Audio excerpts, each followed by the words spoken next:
La revista Hola, como ya hemos comentado, fue creada en los años 40 por el matrimonio que formaban don Antonio Sánchez Gómez y doña Mercedes Juncó. 20 años después, en los años 60, se incorporó una tercera pata a la revista, el periodista don Jaime Peñafiel, que fue redactor jefe de Hola, y su cara visible en cada boda real o imperial que se celebrara en cualquier punto del globo terráqueo. Decía ser republicano, pero tenía un dominio y una fijación por el protocolo mucho más fuerte que la de muchos monárquicos, y logró ser una persona muy cercana al príncipe y luego rey Juan Carlos I. En febrero de 1984 muere el director propietario de Hola, don Antonio Sánchez Gómez, y le reemplaza su hijo, don Eduardo Sánchez Juncó. Este señor no pensaba para nada dedicarse al mundo del periodismo y mucho menos al mundo rosa, porque este señor era ingeniero agrónomo, agrícola. Y entonces, pues nada, él estaba en el campo con sus vacas, con sus historias, cuando su padre murió, y entonces, pues de buenas a primeras, se le vino todo esto encima. Y en solo 3 meses, mayo de 1984, se produce la ruptura total, despido o dimisión forzada de don Jaime Peñafiel como redactor jefe de Hola. La revista Hola informó así del cese. Desde el pasado mes de mayo han dejado de pertenecer a esta redacción 2 personas, Jaime Peñafiel y Santi Arriazo, uno de los redactores jefe, el primero, y el redactor, el segundo, a los que deseamos suerte en sus futuras tareas profesionales. Queremos significar que sobre este hecho se han producido comentarios en algunos medios de difusión que muestran un total desconocimiento de la realidad de esta empresa y de las personas que la integran. Se refería a que algunos medios, como la ABC, estaban reproduciendo la versión que estaba dando el señor Jaime Peñafiel, que es la única que había. ¿Y qué decía el señor Jaime Peñafiel? Decía básicamente que había varios motivos de la ruptura, pero el más importante, que la causa de su ruptura con don Eduardo Sánchez Juncó estaba motivado por una mujer, por doña Isabel Preisler, a quien el señor Peñafiel había puesto una cruz después de que, siendo el redactor jefe de Hola, le hubiera concedido una entrevista en la que aseguraba que su matrimonio con el marqués de Griñón iba bien y que todos los que insinuaran que iba a haber una separación se lo estaban inventando y eran cuentos.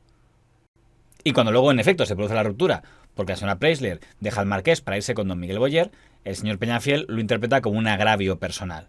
De esta solución drástica y de la crisis matrimonial de la marquesa de Griñón. Después, el juicio calificativo de esto, me imagino que esto queda a la conciencia de cada persona, pero que ha sorprendido a la opinión pública, que realmente no esperaba, por mantenerse un poco al margen de todo lo que ocurría en la trastienda de la vida de esta mujer. Y lo que más le pudo molestar al señor Jaime Peñafiel es que el primer gran fichaje como entrevistadora que hace don Eduardo Sánchez Juncó como director propietario de Hola es fichar a doña Isabel Preisler. Siempre según el relato del señor Peñafiel, decía que las entrevistas que hacía para la revista Hola la señora Preisler eran un desastre.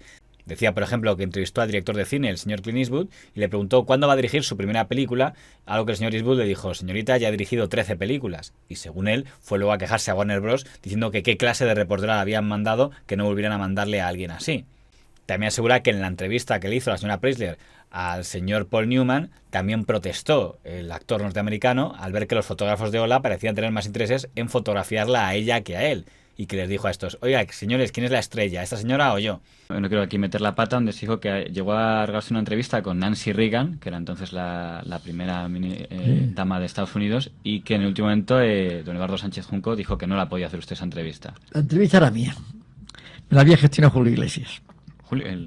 En un viaje, me acuerdo, a Estados Unidos, a Washington, yo asistí a una cena a la Casa Blanca, y entonces yo le pedí una entrevista. Entonces me dijo que sí, muy bien, que me la concedía, y cuando pasó el tiempo pues me dijeron que bueno, que estaba concedida.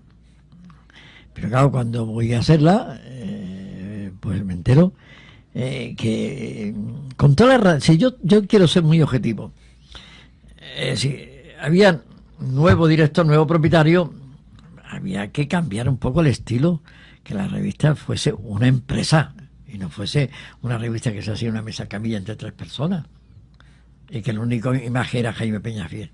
Entonces intenta que la haga Isabel Presley, En la entrevista, yo me opongo. Que la entrevista a Nancy Reagan la hiciera Isabel Preisler. Y me entero por la propia embajada, que han dicho que yo no podría ir y quería Isabel Preisler, la redactora. Y claro, yo que tengo un sentido de la dignidad profesional, no me importa enfrentarme con todo. Pero lo peor para los señores de Ola es que el señor Peñafiel no solo se fue de la revista, sino anunció la creación ese mismo año, 1984, de una revista idéntica a Ola, llamada La Revista, para competir por el mismo nicho de lectores. El empresario detrás de la revista era el editor catalán don Antonio Asensio Pizarro, del Grupo Z, y quien había puesto el dinero era el financiero catalán don Javier de la Rosa, según reconoció él mismo. Con Asensio he tenido 3 o 4 negocios de prensa que no quería yo entrar, pero que al final acababa entrando. Por ejemplo, La Revista. Un día me viene mi mujer empezó a estudiar periodismo. Y entonces un día me dice Asensio, oye tú, que se han ido Peñafiel y Arreazu de Lola. Y quiero montar una revista del corazón con estos que saben lo que se hacen y no el hijo de Lola, etcétera. Digo, bueno, y entonces ¿qué? Digo, hombre, si pones 20 millones, te quedas al 50% de pesetas, ¿eh? Y yo, como veía que a mi mujer pues le gustaba el periodismo, dije, vale, vamos a hacer. Y yo no lo... Y a pesar de que el señor Sánchez Junco era poco de polemizar, sí hubo un cruce de declaraciones en revistas. Yo he sido Ola durante 17 años, he sido la imagen de Ola, su cordón umbilical. Eduardo Sánchez Junco lleva solo 5 años en el seminario, a ver quién es más Ola de los dos. No quiero polemizar con Peñafiel, pero Ola llevaba 20 años en la calle cuando él entró y su estilo lo crearon mi padre, mi tío y mi madre. Todo el mundo sabe que Ola se hacía en el comedor de mi casa. Yo he crecido con ella. Este señor quiere hacerse publicidad a nuestra costa. Yo eran 22 años en Ola, yo era buen periodista. Es decir, los mejores reportajes que han hecho este país, tengo que reconocerlo, que los hice yo. Y Ola y Jaime Peñafiel lo mismo, lo cual a veces no es positivo. Y al final, cuando muere el fundador, director, y lo hereda su hijo, claro, su hijo, con toda la razón del mundo, va por todos los sitios diciendo que él es el director propietario de Ola, y siempre la gente dice, la revista de Jaime Peñafiel.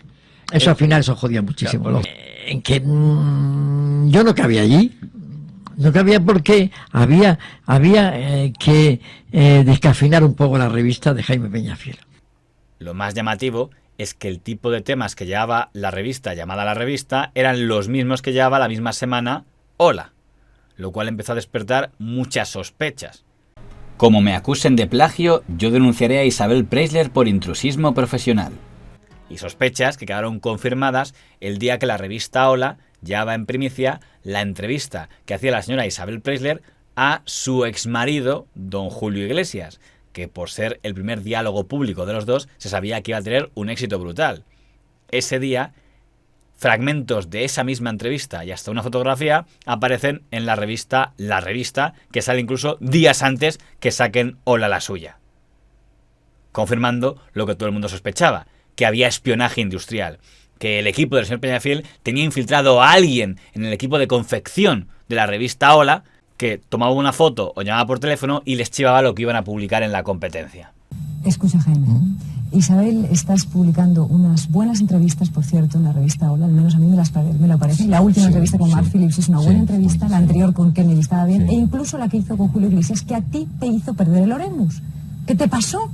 No me hizo perder. Te hizo perder el Oremus. No, yo tuve esa entrevista también. Hiciste una cosa que yo no fue muy bonito. ¿Qué hice? Publicarlo antes, medio publicado, con unas fotos que no sé qué. No, la historia de esa entrevista, yo la tuve antes, podía haberla publicado íntegra. Pero no la encargaste tú. Bueno, si a mí la entrevista me llegó y me llegó grabada. Es decir, yo tenía la entrevista textual. Yo hice un resumen, cosa que es muy lógico y muy ético. Pero eso no es fusilar algo. No, yo sobre algo que se publica puedo hacer un resumen más o menos amplio. Pero yo lo que hice fue resumir esa entrevista, apostillar esa entrevista con una fotografía que habían sido hechas durante la entrevista. y que a mí me pusieron sobre la mesa. Sí, hubo un caso de espionaje muy interesante. Era una persona que era el jefe de linotipias de la imprenta, que cuando terminaba de escribir cosas salía a un bar por la noche y llamaba por teléfono a la revista a la revista de Peñafiel. Exacto.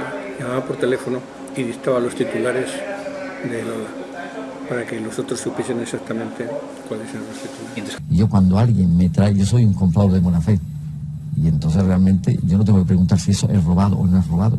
Y si me lo pusieron sobre mi mesa. Sin embargo, a pesar de estos métodos, la revista nunca se acercó en tirada a Hola y desde el principio estuvo en pérdidas. Incluso al publicar una primicia mundial, como eran las fotos de la agonía de Franco, no consiguieron sino espantar al tipo de lectores que querían traer, que era el tipo de lectores de la revista Hola, que querían fotos amables de bodas y bautizos, y no la imagen agónica de un dictador. Todo esto que cuenta Peñafiel es un cuento chino. Él le hizo comprar, le vendió en Villaverde a él las fotos de Franco y nos hundió la revista, porque el primer número fue un éxito extraordinario, pero el tercero, que sacó estas fotos del general Franco, de esto, pues hundió de la noche a la mañana, porque el lector de Lola no es el lector de ver al general Franco al cabo de 3 semanas de morirse en una revista competencia, ¿no? Un tipo de foto que probablemente hubiera triunfado mucho más en Interview. La mala economía de la revista La Revista quedó acreditada cuando el señor Peñafiel perdió la subasta por conseguir las declaraciones de una ex empleada enfurecida de la señora Preisler, su ex ama de llaves. Perdió la subasta frente a la revista Lecturas y su director, el señor Julio Bou. Y ahí tuvo un mal perder porque se fue a Televisión Española diciendo que el motivo por el que no lo había comprado es porque él tenía mucha ética y no quería comprar intimidades de ninguna familia. Con motivo de la separación del señor Boyer, de Isabel Presley, del Marqués de Griñón, una persona que había sido su ama de llaves, me escribió un delicioso serial. No quería secretos de alcoba. Los secretos de alcoba, en el sentido genérico, lo que la prensa sí que no tiene derecho. Y eso se lo digo a mi queridísimo Jesús, lo que no tiene derecho la prensa jamás, es a entrar en la intimidad de la persona. Lo cual pierde un poco de fuerza si has participado en la subasta y si acabas de publicar las fotos de la agonía de un anciano. Al final la revista quebró y el señor Peñafiel optó por dejar el sector de las revistas y dedicarse a hacer periodismo o en prensa escrita o en tertulias televisivas. Eso sí, siempre con un tono muy crítico hacia la revista Hola, diciendo que la revista Hola personificaba el periodismo cortesano del que él ahora renegaba.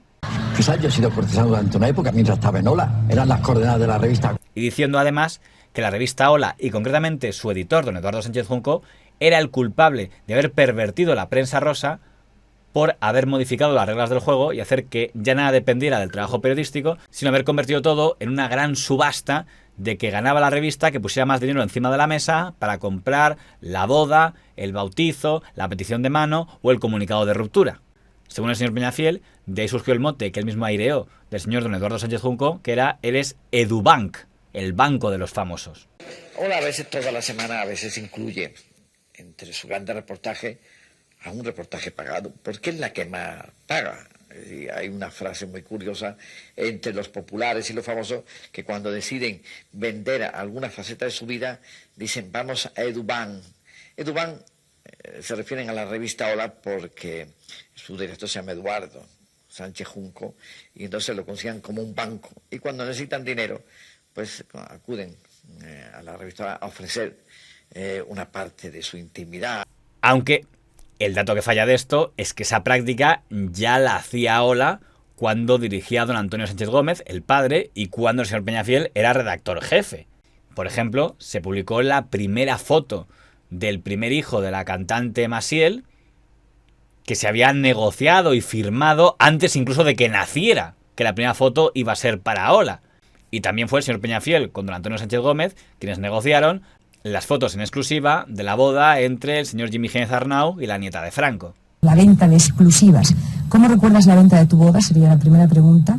¿Y quién te la compró? Fue una negociación muy amable con el fundador de Ola, una gran persona, don Antonio Sánchez Gómez. Me prometió dar 1 millón de pesetas y me lo dio. Oye, Pero que tú podías llevarte más. Hombre, claro. Luego ya me dijo Javier Villorna que entonces estaban 10 minutos. Dice, si llegas a venir a mí te doy 4. Sea como fuere, el pulso entre el señor Sánchez Junco y el señor Peñafiel lo había ganado la familia del fundador. Aunque hay que decir que de las batallas editoriales que vivió don Eduardo Sánchez Junco, no creo que don Jaime Peñafiel fuera su mayor rival editorial. Probablemente su mayor enemigo en el campo editorial fue don Axel Gans, que fue su rival internacional. A mí me echaron de este tipo de periodismo gente... ¿Quién te echó? Mucha gente. Tú estás en este tipo... Tú eres una columna, eres el maestro. No me llames maestro, Juanito Romero. A mí me echaron gente que ha prostituido el periodismo vendiendo sus exclusivas. Claro.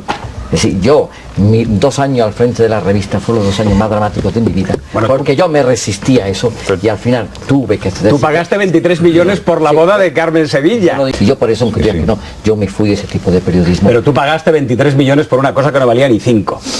Bueno, la segunda boda de Carmen Sevilla. Eso no fue un golpe, eso fue un batacazo, Jaime. Yo lo valoré así.